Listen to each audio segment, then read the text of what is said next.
Oh, thank you. Okay. Yeah. So, Grace, so this is Liza, this is Jasmine, and Grace. They lead when I'm absent. Yeah. They're the They three. live what? What'd They you say? lead when I'm absent. What's that?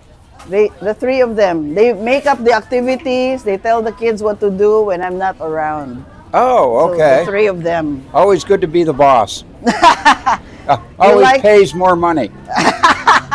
Right? A little bit. Yeah. We give. Yeah. So, the other tennis players are not here. So, Alex, let me tell you a little bit, Alex, about the kids here. So, these are kids of the sellers here, vegetable vendors, birdseed vendors, parking attendants, so they are the kids of the people who are working here. And some of them work at the tennis court to pick up the ball after the players. And sometimes they play against the players. They are paid for that. So, some of the tennis ball players are not here because we're a little bit early. Also, there's other fellowship members that are not yet here. So, we're in a good schedule because you will see how busy it is on Saturdays, and we just gather here every Saturday. We give the food, we give the drinks, and that's it. So, Dr. Ray, are you Why does ready? everybody look hungry? Yeah, because we have to pray and give them the food. Oh, you gave them the food. I will give them the food. I'm still about to. You can sit down for 2 minutes. I'm about to pray with them, give them the food so that they can listen very well. Their stomachs are not empty. Okay, so let's stand up.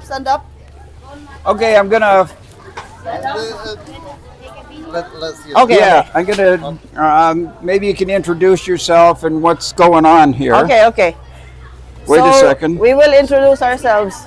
Oh, holding hands tayo. Parehas pa ginagawa natin. So we are the... Are you Wait. ready? Wait, sila. Unya lang. Wait pa.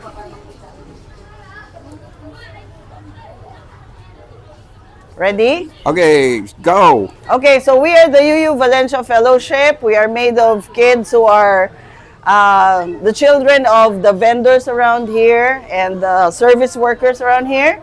So every Saturday at 4 p.m. we gather, we give them food, we pray together, and we learn lessons from each other.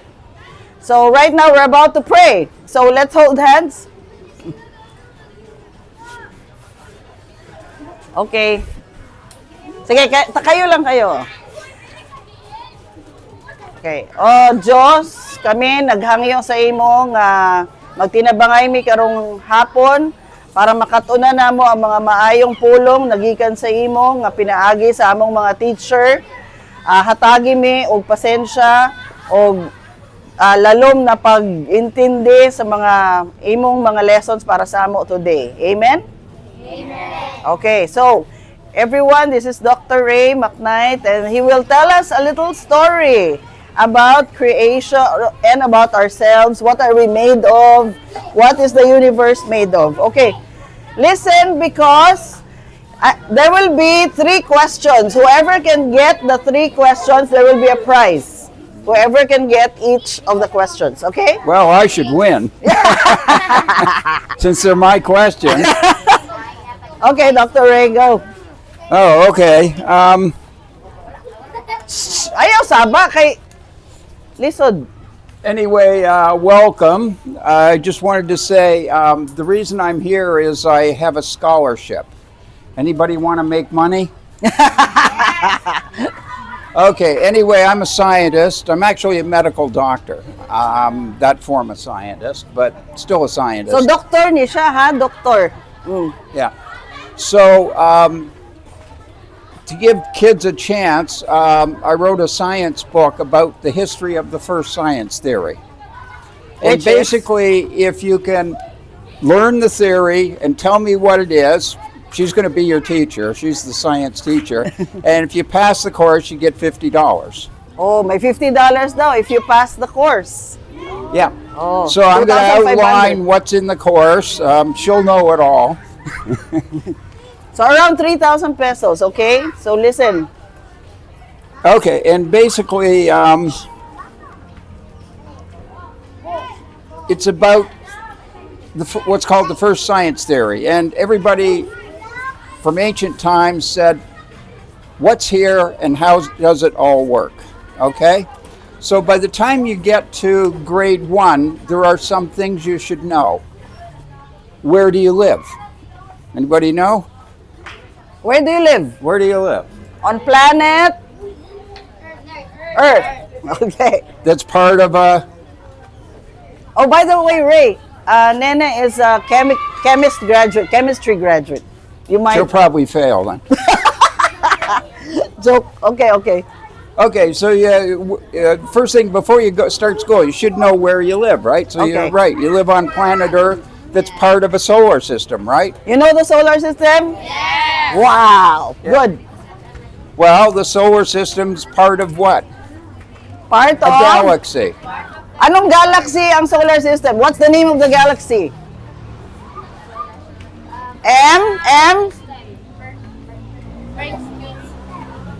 Milky Way. Yes, you live in the Milky Way galaxy. Earth, solar system, Milky Way. Okay? And the Milky Way is part of a bigger group of galaxies. Called? It's called a supercluster. It's called Laniakea. Okay. So part pag yun siya ng mas malaki. So right away, as part of the science course, you need to know where you are. So you'd be able to pass that because all you got to do is tell me where you are. Oh, i-google nyo na yun. And it's all part of what? What do we live in? Anong tawag? Hindi. The Earth, the Milky Way, It's all part of what? The solar system, all part of the perfect universe. No. No. Okay, it's part of the cosmos. Cosmos. Everything, all the stars, everything you see is part of the cosmos. What's the difference between cosmos and universe? That's why you're taking the course. Okay. Okay, so you all live in the cosmos. This is the original theory, not what's been fucked up. Oh, okay. Okay. Now, I'm going to give you basically, here's the first theory. And I'll put it up somewhere. So we live in the cosmos. The first theory is, before the cosmos, what existed before the cosmos? So bago nagawa ang cosmos, anong meron? What existed? This is called logic. If the cosmos is where we live, what was before the cosmos? So ano daw yun? There's only two options. Oh. Before the cosmos, there was either something or nothing. Ayun. Sabi niya, before the cosmos, bago nagkaroon ng cosmos, may something or may nothing, di ba? Right? That makes sense? So ano yung theory? Yeah. Makes sense? Yeah. So the atomic theory, too, is called before the cosmos there was nothing. There's nothing. So yan yung it's all pointless.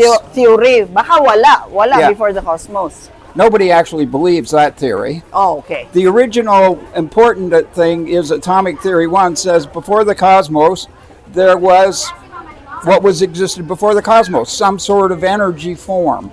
Ayun. Okay. Hey guys, come on. Okay, wait. Don't miss this. Come here. Dire mo. Dali,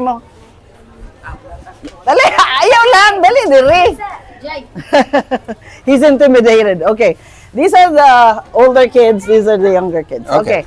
So, sabi ni Dr. Ray, so, di ba tayo sa Earth, tapos may solar system, di ba? Part ng solar system. Jai, alam mo yon? Di ba? Tapos may galaxy na Milky Way. Tapos, saan tayo? Cosmos. Bago raw nagkaroon ng cosmos, may dalawang theory na walang pinanggalingan at merong pinanggalingan. Sabi niya, imposible yung wala. Walang naniniwala na sa wala tayo nanggaling. Sabi niya, meron tayong pinanggalingan, isang energy. So yun sinabi niya. Yun yung other theory, the first theory. Okay. So, to make it simple, we give it a name. And we call it universe, which means first energy. So kaya universe, sinabi mo, yun yung pinanggalingan ng cosmos, the first energy. Yeah, so basically, this is a science theory. So we're just saying, here's the possibilities. And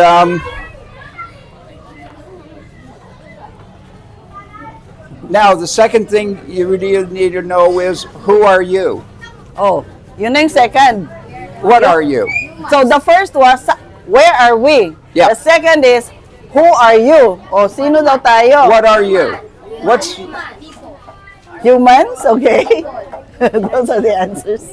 what makes you different from the guy next door? Oh, yun. And the guy next door. What's Ano daw pagkakaiba para masabi na ikaw si Grace, ikaw si... Ano sa? The body.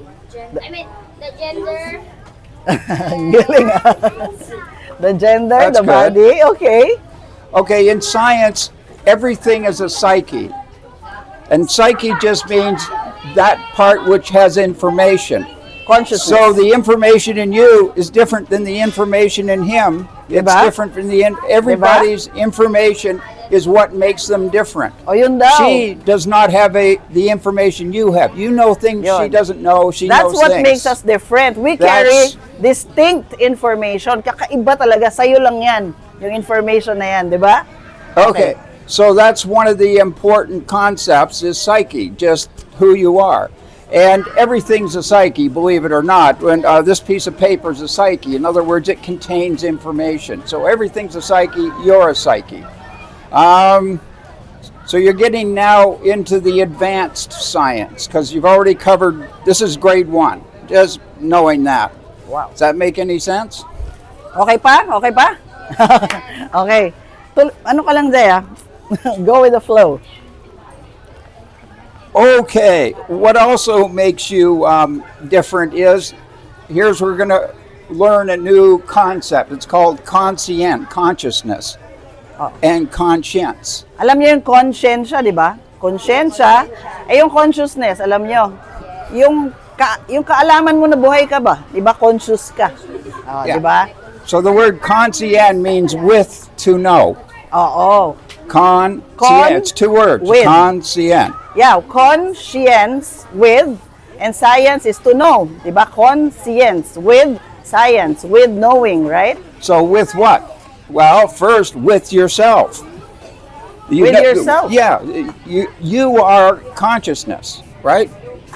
Tama, That's tama. you. Your psyche is consciousness. So it's almost the same thing. Yung conscious ka, meaning may malay tao ka na ikaw ay buhay.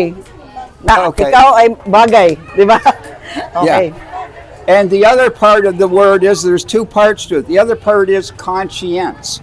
Conscience. Consciensya, alam niyo yun, You di ba? know, In anybody Tagalog, got a it's consciensya. conscience? Yeah. In Tagalog, consciensya. They know Anybody it. got a conscience that talks to you? Yes. Yeah. Socrates said, my conscience says no when I say yes. Sabi daw ng isang pilosopo, si Socrates, yung konsyensya Yeah. ko, nagno-no yan pag gusto ko yes. Anyway, the radical part of the theory is your conscience is part of your connection to the universe. The universe talks to you through your conscience. Oh, alam nila. Yeah, they know that. They know that. Yeah. Okay. And Emerson and even Rizal said, why should not everybody have their own relationship with the universe? Yon, doon naging radical si Rizal, tsaka yung isang UU na si Emerson, na philosopher. Sabi nila, ba't hindi tayo direkta sa Diyos? Sa konsyensya, through the konsyensya. Eh kasi noong unang panahon, gusto ng mga tao, may mga pare. Di ba? Pero tayo, direct. Okay. Okay. So, when I was in grade 3, I had my first crisis. You know, grade 3, what's that, 8? I don't know. Grade 3. Kinsa grade 3 dire? Who's grade 3? So grade 3, nagkaroon daw siya ng pinakamatinding problema niya, grade 3. Okay. When I was in grade 3, I had already had 6 years of Sunday school. Nag-Sunday school siya, 6 years. Okay. And they told me about this great force that always did these great things. And I was like, I haven't seen it. So lagi siyang kinikwentuhan sa Sunday school na meron tong great force na may great things na ginagawa sa buhay. Sabi niya, di ko naman nakikita yun. So I used to do an experiment. I'd throw a rock up in the air and I'd say, there's no reason that rock can't just stay there. So bigla niyang, You know- magtatapon daw siya ng bato, sabi niya, bakit ang rock hindi nagsistay dyan? Sabi niya. Yeah, and that's, physics tells you there's no reason this rock actually can't stay there. That can happen, right? Oh, sa Didn't physics ba? Sa it- science? It didn't happen for me. So Okay. I'm like getting a little skeptical. You know, I'm like, is that force really here? So I'm got an open mind. I'm Okay. at that. So nagka-question na siya, meron ba talaga yung force na to? Bakit hindi natin masabi na itong rock na to, dapat nandiyan ka lang? Hindi ba natin kaya yung force kausapin na, gusto ko yung bato, nandiyan lang? Sabi niya. Okay. Then I'm in grade 5. Any grade 5 here? Sinong grade 5? Wala? No, grade 6, grade 5. Grade 6. Grade 6. Okay, now we're getting to when I was in grade 6, and we had library period. And I go into this room, and it's filled with books. And I was like, what books should I read? Oh. So I actually asked the universe, what book should I was like, I didn't know, so what book should I read? And I'm looking at all these book titles, and all of a sudden there was one book, and my ears started to ring. And I knew that was the book I needed to read. Parang tinawag siya nung libro. Sabi nung libro, Okay. parang ito yata ang kailangan kong basahin. Parang ganon. And that book changed my life, changed all my thinking. Just one book. It was the one book I needed. And it was an interesting time for me because it was 1960 and John Kennedy was running against Richard Nixon for Sino president. nakakilala kay John Kennedy? Yung presidente na binaril? Yeah. Anyway, I'm in grade 6 and my family was all for Richard Nixon. Oh. And everybody in the class, all my classmates were John Kennedy. John Kennedy. And I was like, what should I think? I get that book, I got the answer. Oh. And that's been the answer for the rest of my life. So I just want to tell you, if you can have a relationship with the universe, and it will answer your questions, and if you have doubts, you can do experiments. So yun, ang sinasabi ni Dr. Ray, nung panahon niya, may dalawang presidente kasi, dalawang kandidato, Nixon and Kennedy. Yung buong pamilya niya, Nixon. Tapos siya, Kennedy ako bakit kaya? Tapos nung binasa niya yung libro, nandun daw yung sagot. Kasi si Kennedy talaga mas matino kay Nixon. Okay. Then the book has some chapters. One is called 0 to 99. That means you're going to, somewhere between 0 and 99, you have what's called Experos. Experos. Experos, yeah. That's one of the words, Spiros. So Spiros is the energy field we live in. So yun, ito, nasa Speros daw tayo. Merong energy dito, di ba? Ang tawag dito, Speros. Okay. So what happens between 0 and 99, Experos means your body, when you die, what happens? Anong nangyayari sa katawan pag namamatay?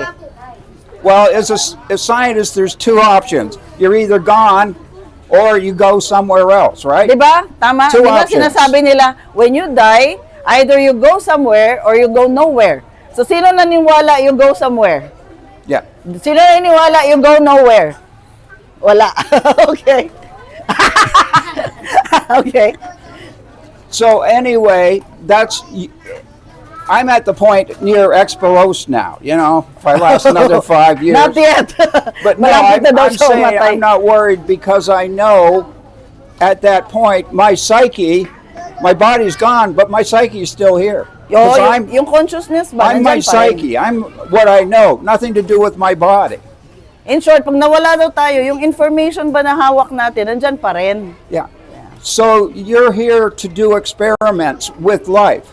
Now, how do I know the psyche stays here after someone dies? How would you know that? Paano mo malalaman na nandito pa yung psyche? Nandito pa yung lolo mo, nandito pa yung lola mo nawala? Because of the spirit that she feels? Yeah, that's it. The reason I know is because after my mother died, 2 hours after, I finally said, "Mom, are you okay?" And she showed me. Wow. My mom was okay. She showed me. Then I knew, you know, that psyche continues after death. But that's because I did an experiment. Mom, are you okay? I asked. And I was like 60 at the time. It took me 60 years Wow. to ask, Oh, Yeah. someone that was dead. Are you okay? Wow. There's another thing. It's called covenants, and UUs have it. William James, and a covenant is with the universe to go. And some people have covenant is you. William James. I have a What's Al, covenants? It's not my covenant, friend is Al right? Brenner, and I Okay. said, Al, because I knew he was going to die. I said, after you're gone, let me know you're okay, right? So that's a covenant. Oh, okay. So sinasabi ni Dr. Ray, minsan kaya natin alam na nandito pa sila, meron tayong usapan sa kanila. Kunyari, Dodot, pag nawala ako, hilahin ko yung paa mo. Kunyari, ganon. So siya, naramdaman niya. Si Al Brenner, sa kanya, na wala na si Al Brenner, binigyan siya ng money. Yun yung pinangtutulong niya sa atin. Yung money ni Al Brenner. May usapan daw sila na Al, pag nawala ka, magparamdam ka. Okay, so you have a covenant with Al Brenner. And Yeah, I had a covenant with Al Brenner. Well, Al Brenner's an atheist. He believes after you're dead, you're gone. So si Al Brenner, walang paki sa Diyos. Basta after, pagpatay na ako, wala na. So, Unfortunately, I told him I know Roy. I knew a mystic. Dead, and he was best friends with Al. So, nakikipag-usap sa patay. so after Al died, I asked Roy if you talked to Al yet. Pinatawag si Al nung patay. Oh. And Roy said, yes, I've talked to him. And I said, I bet I know what happened. Can anyone guess what happened? And so Al's died, and Roy's talking to So him. wala na si Al Brenner, di ba? So yun yung pera na ginagamit ni Ray sa atin. Yung si Roy, yung kaibigan niya, marunong makipag-usap sa mga patay, sa mga spiritista. Tinanong niya, sabi ni Roy, I saw Al. I know what happened to Al. And then sabi ni Dr. Ray, I bet alam ko ano nangyari. So anong tingin niyo nangyari? Sino makahula? Paano malalaman ni Dr. Ray na si Al yung kausap? So, Dream? Did they... you know, no, he talked to him. Oh, okay. Roy's a mystic. He talks to dead Okay. people. That's Okay. why I know him. Okay. He's done this more than once. Okay. And Al said he said exactly what I thought would happen. Oh, which is? He said, Al doesn't know he's dead yet. Well, if you don't believe you can exist after death, Then you don't and you know you're still dead. exist, Yeah. and that's called the Bardo state. This is old history. So kasi dahil daw si Al, hindi na naniniwala, di ba, sa Diyos. So Yeah. sabi niya, after mo mamatay, wala na. Eh dahil nararamdaman niya pa rin yung sarili niya, sabi nung espiritista, hindi daw niya alam na patay na siya. Kasi nararamdaman niya pa rin. Okay. Okay, so that's just part of the science theory that we exist after we die. Okay. But the point is, you want proof. In your life, you want proof. Gusto mo daw ng ebidensya, di ba? Gusto niyo ng ebidensya. Oo. Yeah. It was in grade 9 finally. Grade 9? Now you're getting up there. Grade 9, I was like, I'm really not sure the universe exists. I've had experiences, and still I'm not sure. I want proof. And the universe reacted. So It was- let them guess. How did the universe react kaya? Sinabi niya, ikaw universe, wala ka dito. Wala ka. Sa tingin niyo, anong ginawa ng universe? How? How did the universe react? Like sa panaginip. Dream? Okay, what else? Lightning? No, by experience. Something happened to me. Okay, what happened? There's a word in the Bible called smite.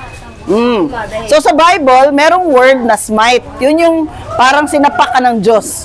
Merong word na ganun sa Bible. Yun daw nangyayari sa kanya. Parang sinapak siya ng Diyos. This is the hardest part of my life. This is the only time in my life I ever cried. And then, Okay? Yeah. Only time I ever cried. This was the worst moment of my life because I said to the universe, I really don't think you're there. And I was on the pediatrics ward. I was in medical school, and it was November, and it was cold, and I was miserable, and bad things were happening around the world, the Vietnam War, and I was just in a negative word, and I was like, you may be there. So by now I've had a bunch of proof. So my next step was, well, you may be there, but you're really an asshole. so ginanon niya So- yung universe. Para asshole ka, universe, wala ka. Pero I hindi na wasn't yan. happy with the universe. Dahil yung mundo nun magulo, nung time na yun. And I was sitting on the pediatrics ward. It was late at night, 10 o'clock.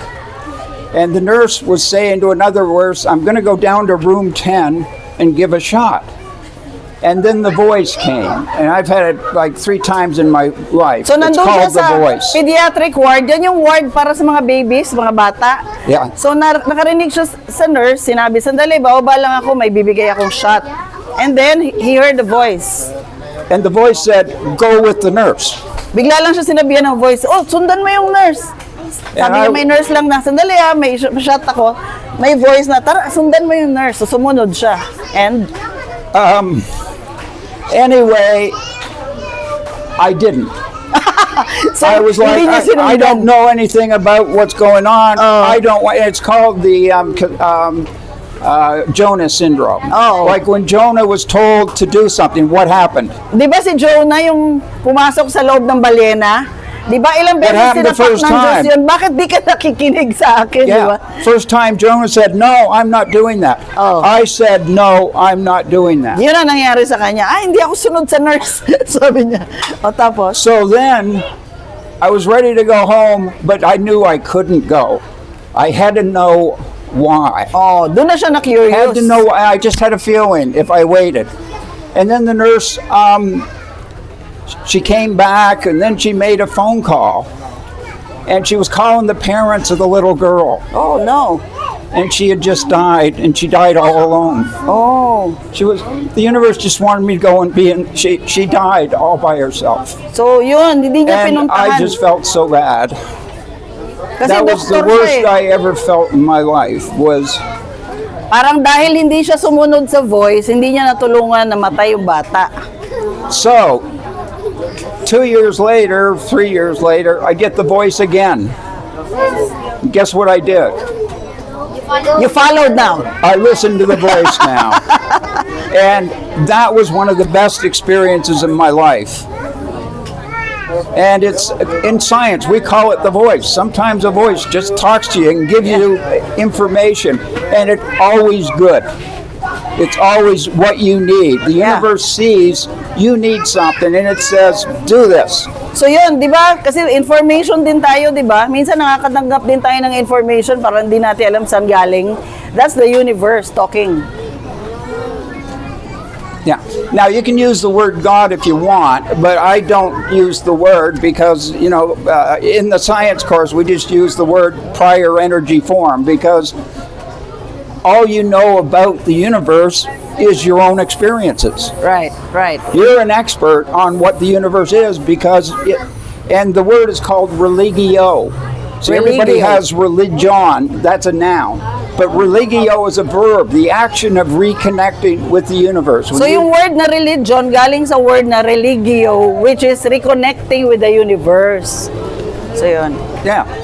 So in your private time for the rest of your life, always have an open mind to connect. So mag-open mind ra ta. Yeah. Kay usahay na ay mo mag-voice sa ato. And like me, do experiments. I have my doubts, prove it. Because the universe actually challenges. When you challenge it and say, hey, screw you, you're not Yun. there, the universe might. So makikipag-usap tayo lagi sa universe, okay? So huwag tayo mahiya. Kasi hindi tulad ng ibang religion na magsasabi sa inyo, kami lang ang eksperto ng Diyos, sa amin kayo makinig. Hindi. Dito sa UU, sinasabi ni Dr. Ray, talk to the universe, direct. Ganyan. So basically, that's almost the whole course. Nice. That's the whole course. Yeah. So where Sa you book. live, what you are, how it all Yeah, works, yun. and a Nagpalakpak. pass-fail question. Should you believe the universe exists? Yes. If you get this wrong, you fail. You Oh, just I know. fail. Should you believe the universe exists? Well, you'd actually fail because this is a science course, and in science you have no belief. No. There are no beliefs Sa in science. pag science daw, hindi belief ang Have you mamumuna. seen evidence? If you haven't seen evidence the universe exists, then you gotta wait. Oh, wait ka As lang. you can see, by the time I was in grade 9, I was getting some good answers. But that's because I was asking the universe. So, ganun daw ha. We question. Kasi dito sa UU, we question. May proof ba? May ebidensya ba? Hindi yung, ay sinabi kasi ni Ate Tet, kaya maniwala na ako. Hindi. Tayo mismo makipag-usap sa Diyos, sa universe. Asan? Sino ako? Give me proof. Ana daw. Okay? Okay. So that's an overview of the whole course. Okay. And I'll say, I got a printout of the book. You can start. I'll start telling you. I'll start Assignments? giving you the answers. Oh, okay. So you start teaching the answers. Oh, yeah, sure. Okay, so Dr. Ray will give us the book, some copies of the books now, and then I can teach the answers as he tells me the answers. And when I come back, I'll do everybody has to talk to me and say, I'm ready to take the course. O yun. So once na, after nitong book na pinasa ko sa inyo, sinalin ko sa inyo, ready na kayo to take the course, sabihan nyo siya. Sabihan natin. And you're ready for trick questions like, do you believe this theory? Because in science, you don't believe any theory. There's no belief in science. If you don't have proof, I'll keep an open So mind. pag sinabi ng science, may Diyos ba? Pag hindi mo ma-prove, sabihin mo, hindi ko alam. Ganun lang. Hindi mo pwedeng sabihin wala because you also need proof na wala. You also need proof if you say, there's no God. Okay, prove it. Right? Well, if you don't get proof there is, Okay. assume there isn't. Yeah. Remember what Okay. happened to me in grade 3? All the tests fail. Yeah. And it's really interesting. The universe sometimes wants to fool you. It convinced me it wasn't there. By grade 3, I was like, I just don't think it's there because it wants to feel. The universe is called a trickster. So, ang Sometimes minsan it daw ang tricks you. universe, nagjo-joke. So, minsan, hindi magpapakita, minsan magpapakita. Okay? Kaya tayo maging mapasensyosa tayo. Let's keep testing. Okay? Okay. And the final thing I want to leave you with is you need to know. There's a Rolling Stones song, one of my favorites. You can't always get what you want. I wasn't able to win the lottery. When universe, I want the lottery. But Kasi raw manalo sa loto. Universe manalo. you can always get what you need. If you're ever in really big trouble, ask the universe for help. If it's really big trouble, the universe will Help. help. It will answer. So yun, kahit joker ang universe, pero pag kailangan mo, mag-help talaga. Okay? Yeah. Just don't ask for lottery ticket numbers. Wag lang daw yung sana manalo ako sa loto. Okay. The universe wanted me to be poor. Okay. So, shall we thank Dr. Ray McNight? Any questions? Question. Question daw, question. Ito, the chemist. No? I told you kayo? she wouldn't pass. So, anyone? May tanong kayo? Okay. Yeah, because it was very concise, clear. Yeah. The outline was great. Thanks. It looks like the book was very accurate. It looks like the book is ready. Yeah. It's close. It's close. Yeah, you're the first teacher. Wow. You can give them Yeah. a print version of the book. Okay. Yeah, didn't I? Where? Oh, that's a print version.